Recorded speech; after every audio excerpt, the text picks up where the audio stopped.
Hello everyone, I'm Don McDermott and I'm building a 9-foot wooden sailing dinghy. Now in the last episode, I put up the station molds here, which give me the shape of the boat, and I also bent these battens around them, and there are 11 battens, and they mark the tops of all the individual planks. Now talking about the planks, what this means is that it's now time to actually start planking the boat.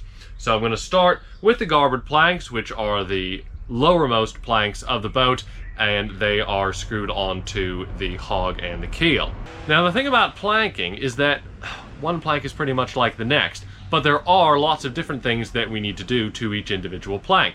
So what I'm going to do in this video and in the next several videos, which are all going to be about planking the hull, is I'm going to focus on some specific things that we need to do. So in this video, I'm going to show you how we attach the garboards in place, which are the lowermost planks, because they are slightly different than the rest of the planks in terms of how they are attached to the hull.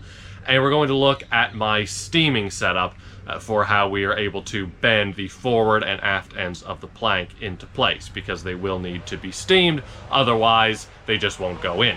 But before I get on to doing the garboard planks, speaking of upcoming videos, I'm happy to say that in a week's time, next weekend, I'm going to be putting out the big announcement video in which I'll reveal what my next major project is going to be after I have finished the 9-foot dinghy. And I can tell you this project has been taking quite a lot of my time in terms of planning and preparation. It is definitely much more of a major project than this little dinghy. It's really exciting and I can't wait to get onto it. I am planning to start that project hopefully in August. So I really do need to get on and finish this dinghy so I can get started on the next project. Now, you might be saying to yourself, but Don, you've been working on this dinghy for quite a while and you're only just starting the planking. And the planks are a huge percentage of the finished boat. And that is true. In terms of the amount of space they take up, yes. But the actual time that it takes, the process of lofting and making the station molds and making the backbone and doing all of this setup actually takes quite a lot of time, so the planks don't take up nearly the same percentage of work time as they do take up in terms of percentage of the actual size of the boat. So I am definitely planning to have the dinghy finished by August in time to start the next project, and you're going to find all about that in the next video. But in the meantime, let me get on to doing those garboard planks. Well, it's a wet and windy morning here in South Buckinghamshire, and I am lying on my back on the ground, listening to Elvis Presley gospel music, and putting in the plywood templates for the garboard plank on the starboard side. Now, you can see that this doesn't extend all the way to the end. That's because I only bought 6-foot long plywood, but that's alright. I'm just going to put another piece in here, and then I'll put a joining piece right there, and that will carry it all the way to the end. And then basically you'll see in a bit I'm going to just take a dummy stick and I'm going to transfer the lines on. Now you can see this here, that used to be where the batten was. That's the batten for the next plank. So I've taken the other batten out and I've marked all the way along on all of the stations. So I'm just going to transfer those points over, and then I'll be able to lay this onto the bit of larch and transfer those points, and then run a batten round and make sure that everything's nice and fair. So it's a bit of an awkward one, these first few planks, but there is a reason why when I made the strong back, I made sure that I made it nice and high up off the ground, so a big fellow like me has plenty of room in which to work, because I knew that I would be, oh hello, lying here underneath it on the ground. But it's good fun, you know? Lying down on the job is what I like to do.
This is my steaming setup. It's pretty straightforward. I've got a wallpaper stripper.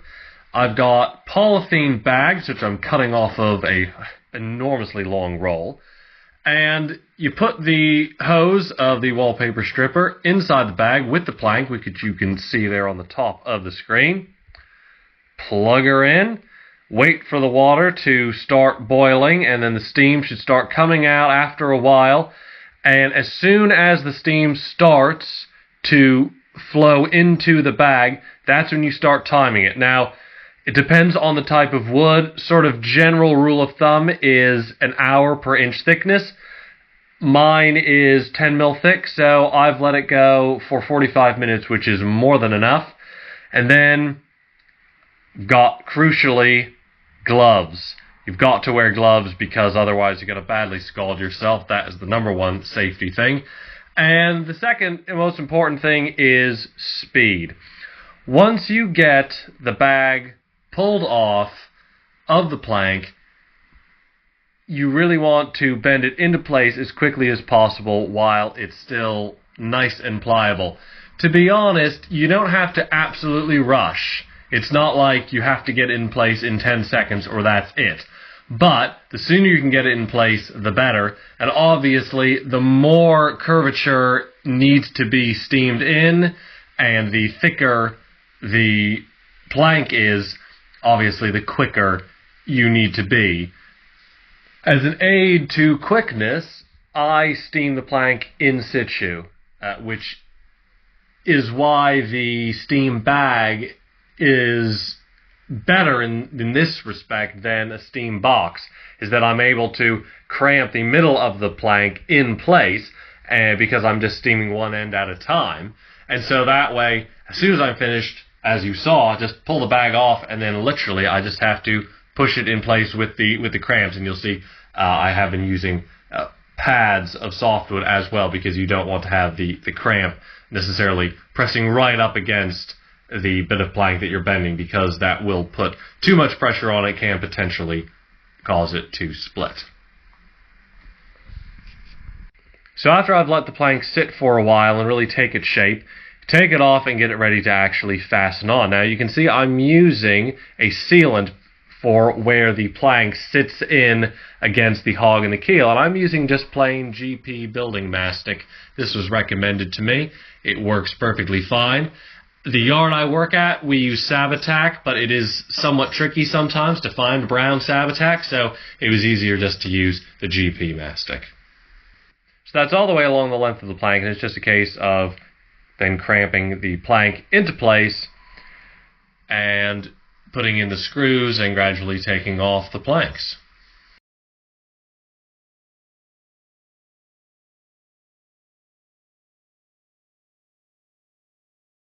Now the other planks are all going to be held together at the lands by copper nails and roves. But to fix the garboard plank on, I'm using slotted silicon bronze 1-inch screws. And you can see that I've put them mainly in with a drill, but then just finishing them off, tightening them up with a screwdriver. This is partially because silicon bronze is soft, and I don't want to damage the screw, and I also don't want to accidentally push the screw too far into the larch.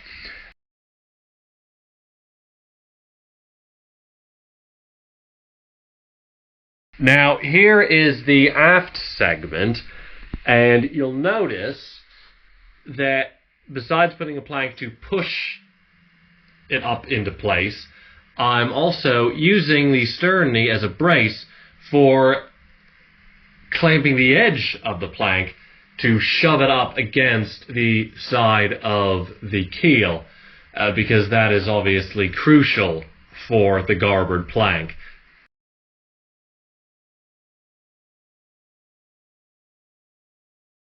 And there you have it. There is a garboard plank in place. Look at all the mastic squidging out all along. That's good. That's what I want to see. That's what I was just mentioning about making sure that it's pushed up against the keel and not just up on the underside of the hog. And it clearly is all the way along. That's what I want to see. And so I'm pretty pleased with how that's turned out.